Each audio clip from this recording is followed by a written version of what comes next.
Ramdam natin ibang simoy ng hangin. Ito ay tanda na mayroong darating. Pagsilang ng sanggol doon sa Bethlehem, siya ang nagligtas ng kasalanan natin. O bakit pa nalimutan na natin ang siyang tunay na diwa ng Pasko? Mag-alay sa ating kapwa, lalo't di pinagpala. Tayo ay magmahal nang walang kapalit. Ang tunay na Pasko ay tayo. Ano man ang ginagawa natin, ang Pasko ay pagmamahalan, pagbibigay, kapatawaran. Ang Pasko ay ikaw at ako. Iba-iba man ay isa tayo. Tayong lahat ay Pilipino. Yan ang tunay na diwa ng Pasko. Sana'y magilom na mga sugat natin, kahit iba-iba paniniwala natin. Kaya ngayong Pasko magkasundo tayo. Pareho lang naman, maganda ang hangarin.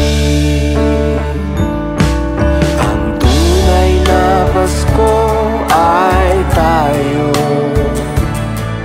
Ano man ang ginagawa natin, ang Pasko ay pagmamahalan, pagbibigay, kapatawaran.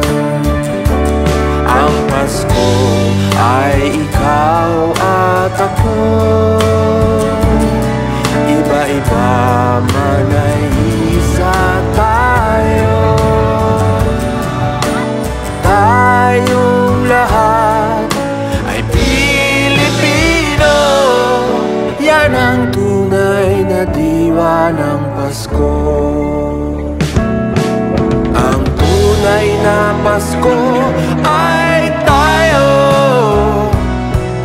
Ano man ang ginagawa natin, ang Pasko ay pagmamahalan, pagbibigay, kapatawaran. Ang Pasko ay ikaw at ako. Iba-iba man ay iisa tayo. Tayong lahat ay Pilipino. Yan ang tunay na diwa ng Pasko. Yan ang tunay na diwa ng Pasko.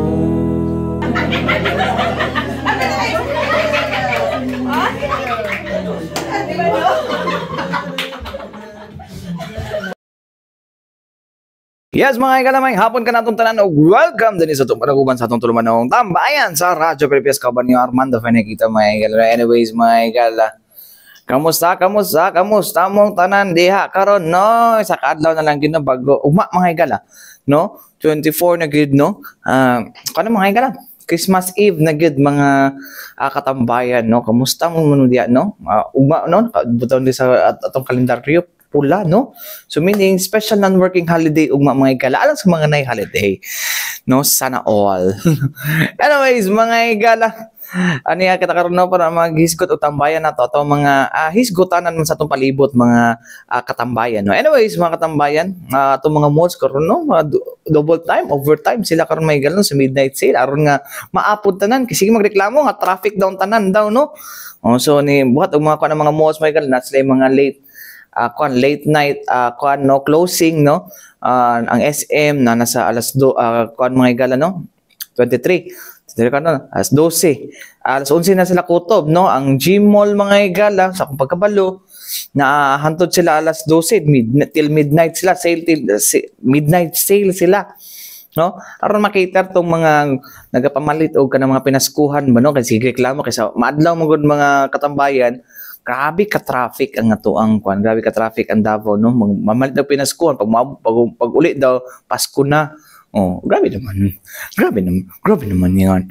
Anyways, mga igala din sa laing kon mga igala, no, kung asa ang aton Department of Tourism mga igala, no, agi pahibalo kiniilahang nahimong accomplishment, no, sa ilahang tibuok 2024 mga higala, no. So dagan-dagan po nila ang mga accomplishment pod mga higala nga ilang gibungat, no, sa tuang mga kauban ng media mga higala, no. So dito maglangan, no, ato nang paminaw, no, ang Regional Director sa Department of Tourism 11 mga higala, wala lain si Ma'am Tanya Rabatan. Paminaw na to. 2024 is quite a very productive year for DOT Region 11. So probably you could start sharing with us kung sa itong mga key highlights or achievements of the office for this year. Once again, thank you, Ian, and good morning. So we've been doing these pep talks with SM Lanang for 3 years na ba tayo? Oo. So we're about to end 2024 and we have agreed. I think this is the first time also that we will be doing this, no? So we will share actually with you several initiatives that our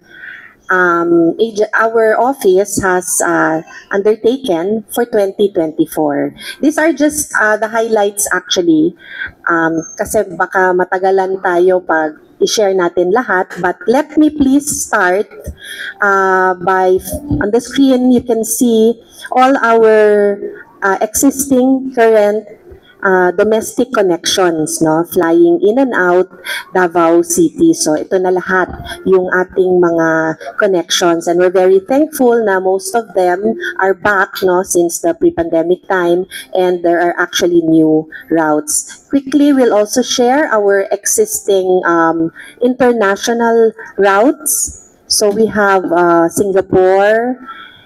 I think this is flying, 6 times weekly. We have Doha flying 3 times a week. Hong Kong is flying 4 times a week. And for the Bangkok route, 4 times a week. We kindly, of course, ask our media friends to also help promote all these connections. Now, for our initiatives and projects for 2024, I'd like to start with this because just this year, na-release yung Executive Order number 28 by the LGU of Davao.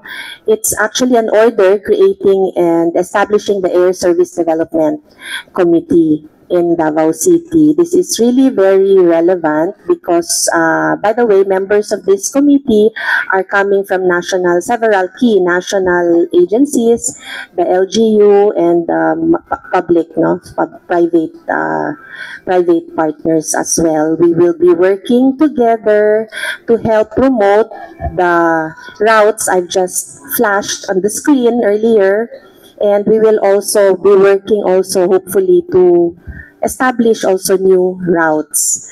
So that's the purpose of this committee. We have already convened last October, and we already also did a workshop last November. Now, we also did a workshop with the Davao Tourism Association because they already have actually created or developed a roadmap for sustainable tourism. And we're very thankful with that initiative of DATA. That's why we supported them through also a workshop to come up with actionable plans for 2025 so that to help them achieve this roadmap. So we're really gaining strength in our dive product. No? In fact, this year, I was privileged to receive the World Tourism Awards, no, granted to the Philippines, of course, through the leadership of our Secretary, Cristina Garcia Frasco. Nakatanggap tayo ng Best Diving Destination. Actually, it's already the Philippines' 6th year to receive this accolade from the World Travel Awards. Tayo po ang nag-receive ng award on behalf of the Secretary. So now for Davao, we continue to participate on the Philippine International Dive Expo. Hopefully next year, makaparticipate din tayo sa iba. But this year, we also participated in the Sydney Go Diving because we really want to grow more our dive product. Siyempre, third year natin this year and it's going to be our fourth next year, yung Davao Dive Expo. So again, we request our media partners also to please help us promote this program and event of the DOT-11. Meron tayong yung tinatawag na Bidit Mati, celebrated, that's not Kabilin, that's Puhada Festival. Sorry for that error. And then we participated in the Mindanao Tourism Expo. And every year since 2019, we do celebrate our heirloom dishes through the Buwan ng Kalutong Filipino. Of course, in partnership with the DA and NCCA, we also celebrate our farmers during this time. We continue to host familiarization trips. One of these is the Philippine Travel Agencies Association. We hosted around 30 of them.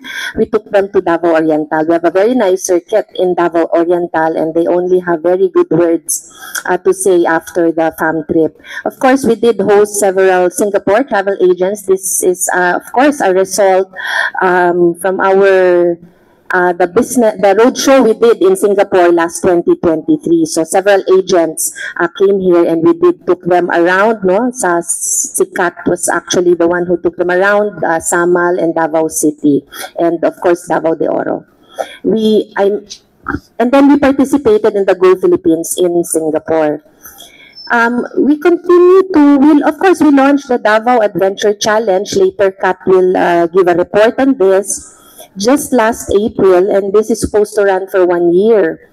So part of that, to develop this program is, of course, to validate the areas to be included, the sites to be included in this for their challenges.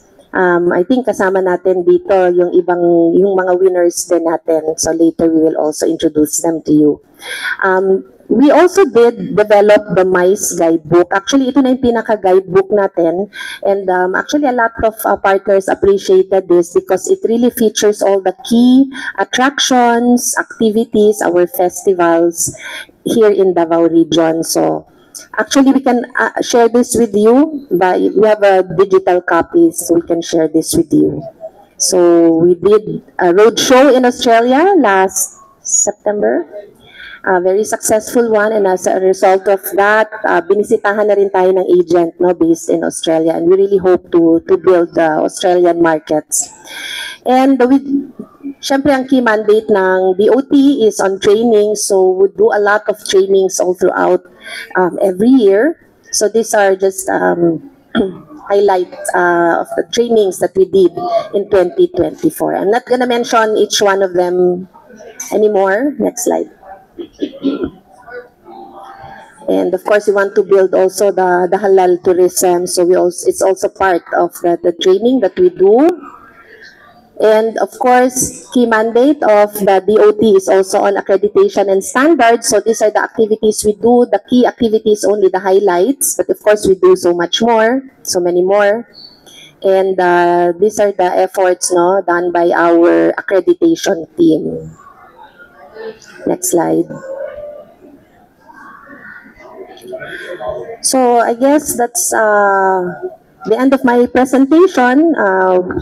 We really want to keep it short, but the last slide you will see, for those of you who haven't yet, please like and follow our page para you're also updated of all the activities being undertaken by the Department of Tourism. So that's the end of my presentation. Salamat. Thank you very So, mga to mga katambayan, no? Ang pahayag ni Ma'am Tanya Rabatan, mga higala, no?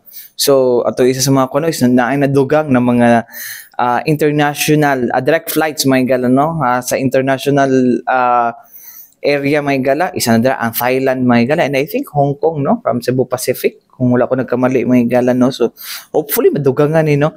And of course, mga higala, no? Ang ato ang kuno, mais kung mga higala, well, Davao City, no, ilang ginaprong as mais destination, mga higala. Hopefully po, no, managhanap po niya itong mga mais facilities, mga higala, no. So, umaabot na 2025, no. And of course, mga higala, no, ginahope po na ito nga, mahimong mabungahon, no, ang 2025, ang, no, natad sa itong turismo. Sunod tuig, mga higala. Anyways, mga higala, balik itang man lang sa may importante pahinumdum niya ito si Bianan. Yes, mga higala, balik kita dito sa itong panaguban sa itong tulumanong tambayan sa Radyo Pilipinas. Anyways, mga katambayan, no, itong Biyernes, mga higala, no? Di sa tumukat. Kung matigtan ninyo, balik na ang traffic diya sa may kamay Kantumaa, mga higala, no? Specifically, dira sa may, kanang pasulod yun, mga higala. It's because, balik na, no? Ang kuan karon, mga higala, no? Ang NCCC Mall, although soft opening pa man lang ni, no? Soft opening pa man lang ni siya. Ilang gabriel lang supermarket bro na feel na, no, ang ilang presence may no. After ika 7 years din nila karon, mga higala, no, following sa maong trahedya, mga higala, no. Ibangon din sila mga katambayan, no, para sa ilahang kon, of course icon na pud ba, no, ang kabulubatan nga ang NCCC usa sa mga homegrown na mga business diri sa tuwa sa Davao City, mga higala, no. Diri gyud na hantod sa nag-develop, hantod sa nag-expand, no.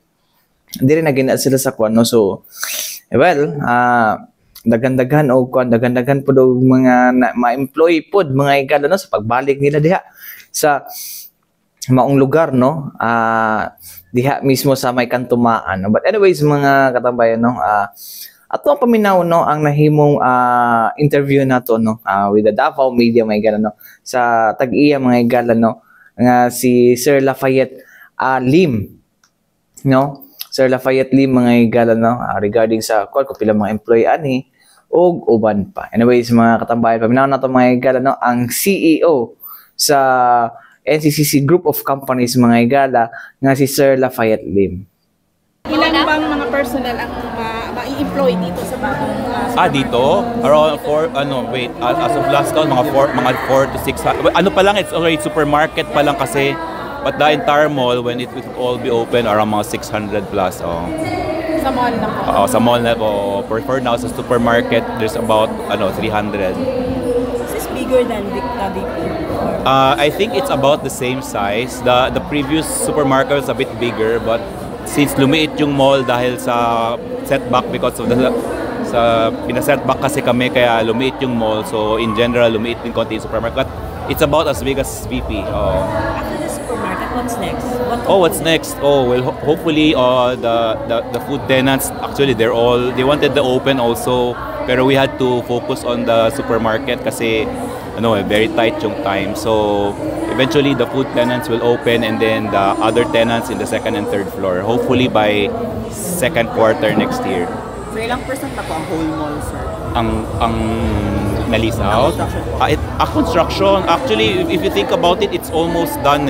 We just had to really focus on the supermarket kasi very tight yung schedule. So everybody, even the malls, focus on the supermarket. Yeah. Sir, yung mga efforts natin for traffic congestion, sir, possible traffic congestion.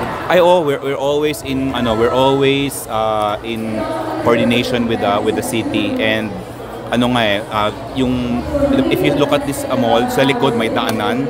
So tagos yun siya hanggang sa Maay. So you can actually go open to traffic yun siya.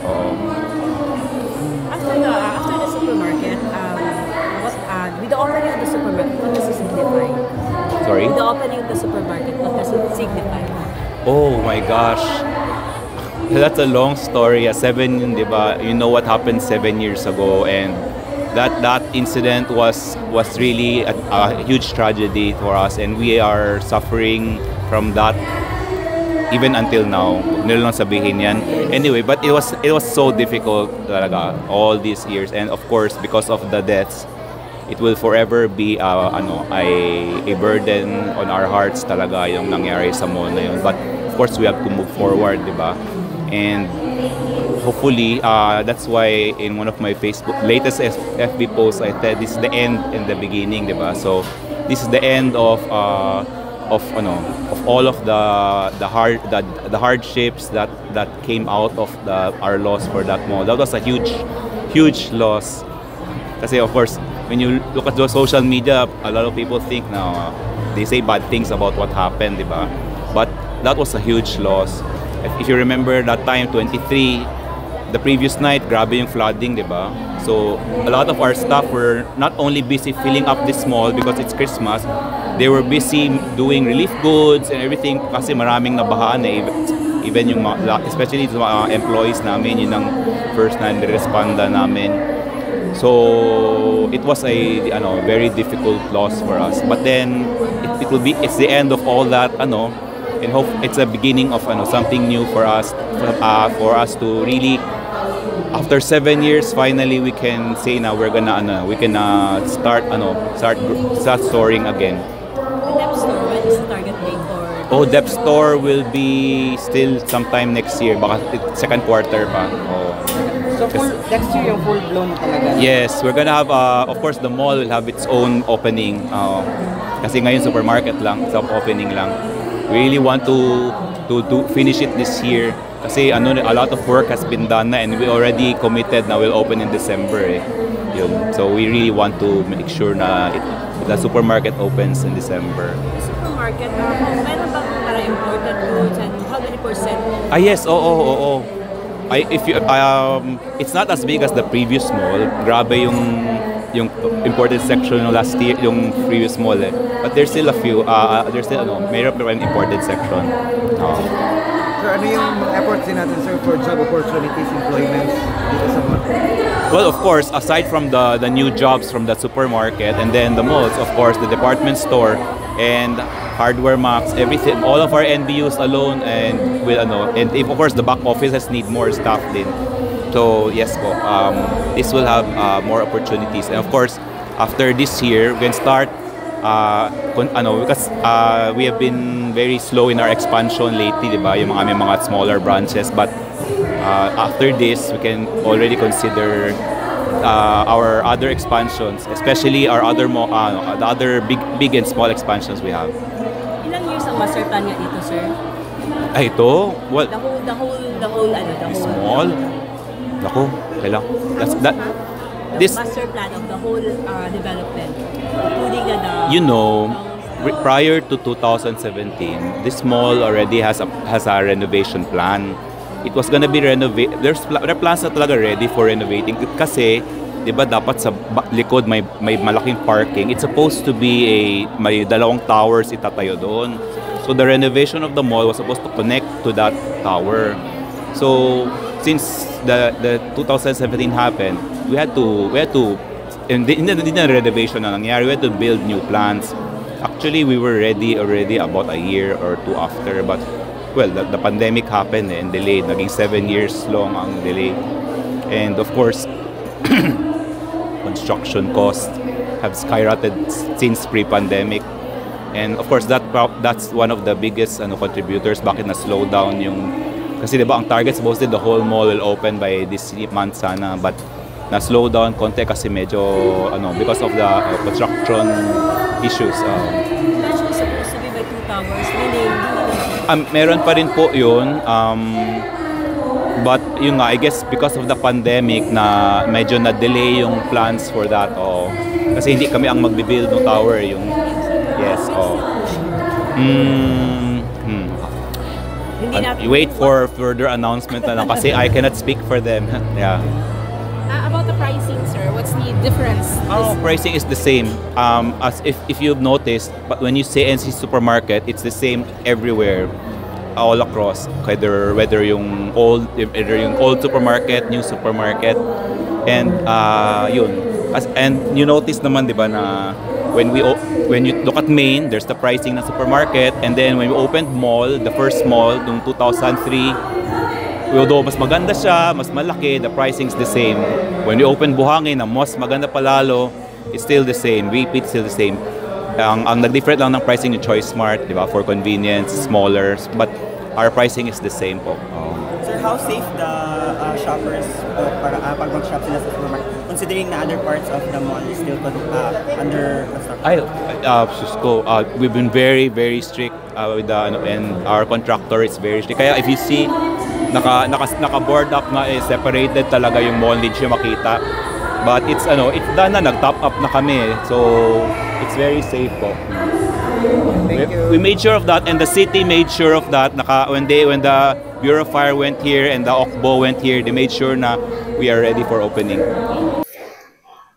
So mga katambayan, no, ang nahimong payag voice clip lang to kay medyo shy si Sir Lafayette sa video, no.